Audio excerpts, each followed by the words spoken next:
جرنیلی محلہ، عالم بالا، وارثان مستقبل پاکستان، السلام علیکم۔ اما بعد آپ سے میرا کوئی نسبی یا سیاسی تعلق نہیں۔ اس کے باوجود میں اس لیے آپ سے مخاطب ہو رہا ہوں کہ حالیہ دنوں میں آپ نے نگوڑی جمہوریت کو جس طرح سے اریاں کیا ہے، اس سے میرا اور میرے رفقائے کار کا دل خوش ہو گیا ہے۔ کیا ہوا؟ آپ جمہوری قافلے کے لوگ ہیں، لیکن آپ کی لڑائی سے ہم بہت خوش ہو رہے ہیں۔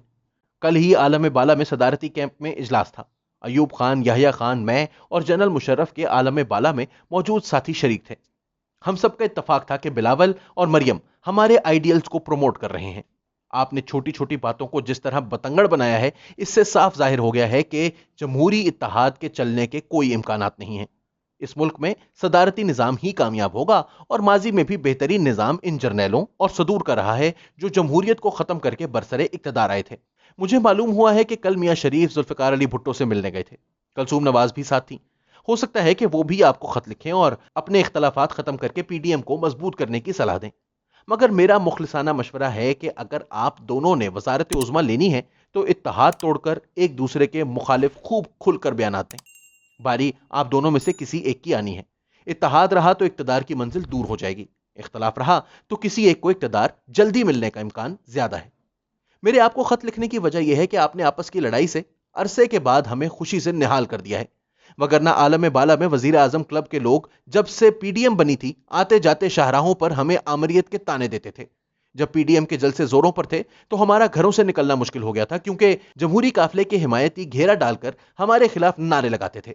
شکر ہے کہ جس دن سے پی ڈی ایم میں اختلافات پیدا ہوئے ہیں ہمیں ریلیف مل گیا ہے۔ کل ہی صدارتی نظام کے حامیوں نے یہاں ایک سیمینار منعقد کیا، جس میں پی ڈی ایم کے انتشار پر خوشی کا اظہار کیا گیا، اور یہ بھی توقع کی گئی کہ جمہوری جماعتیں جلد ہی تتر بتر ہو جائیں گی اور ملک میں پھر سے صدارتی نظام کی راہ ہموار ہو جائے گی۔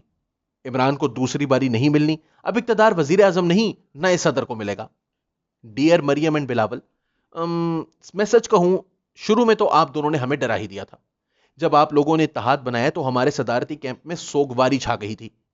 جوں جوں آپ اسمبلیوں سے استعفے دینے اور لانگ مارچ کی بات کرتے، ہم گھبرا جاتے کہ کہیں واقعی پاکستان میں اصلی جمہوریت نہ آ جائے۔ یہ تو شکر ہے کہ بالآخر اختلافات نے ہماری مشکل آسان کر دی، اور اب صاف لگ رہا ہے کہ فتح جمہوری کیمپ کی نہیں، صدارتی کیمپ کی ہوگی۔ تاریخی طور پر دیکھا جائے تو وزارت عظمیٰ کا عہدہ شروع ہی سے خطرناک رہا ہے۔ جو بھی وزیر اعظم بنتا ہے اسے جمہوریت کا درد اٹھتا ہے، اور وہ آمرانہ قوتوں کے خلاف صف آرا ہو جاتا ہے۔ پاکستان کے پہلے وزیر اعظم لیاقت علی خان شہید نہ ہوتے تو ان کے بھی گورنر جنرل سے اختلافات ہو جانا تھے۔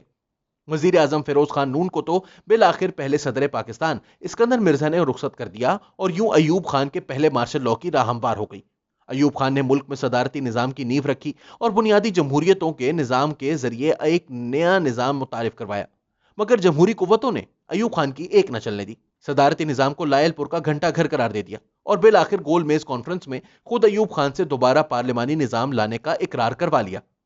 پھر صدر یحییٰ خان نے 1970 کے الیکشن کروائے، سانحہ مشرقی پاکستان سے گزرے، وزیر اعظم بھٹو آئے تو پھر جمہوریت کا غلغلہ ہوا۔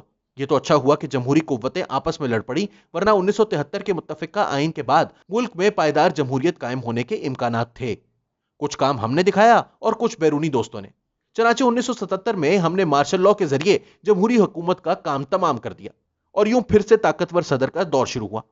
ملک کی معیشت ٹھیک ہو گئی، امریکہ نے ٹرک بھر کر ڈالر دیے، افغانستان کی وجہ سے ہیروئن اور کلاشنکوف کلچر ضرور آیا، جمہوری لوگوں کو دبانے کے لیے کوڑے اور پھانسیوں کا حربہ استعمال کیا گیا، اور یوں میں 11 سال تک بلا شرکت غیرے پاکستان کے سیاہ و سفید کا مالک رہا۔ آپ کے سیاسی وارثوں نے میرے متعلق آپ کو بہت سی غلط اطلاعات دے رکھی ہیں۔ مجھے علم ہے کہ آپ مجھے آمر، ظالم اور غیر جمہوری سمجھتے ہیں، جبکہ سچ یہ ہے کہ میں ہی اصلی جمہوری ہوں۔ ٹھیک ہے، مجھ سے غلطیاں ہوئی، لیکن میں نے ڈنڈے کے زور پر ملک کو سیدھا رکھا۔ میرے زمانے میں کوئی چوں بھی نہیں کر سکتا تھا۔ اس ملک کو صرف ڈنڈا ہی چلا سکتا ہے۔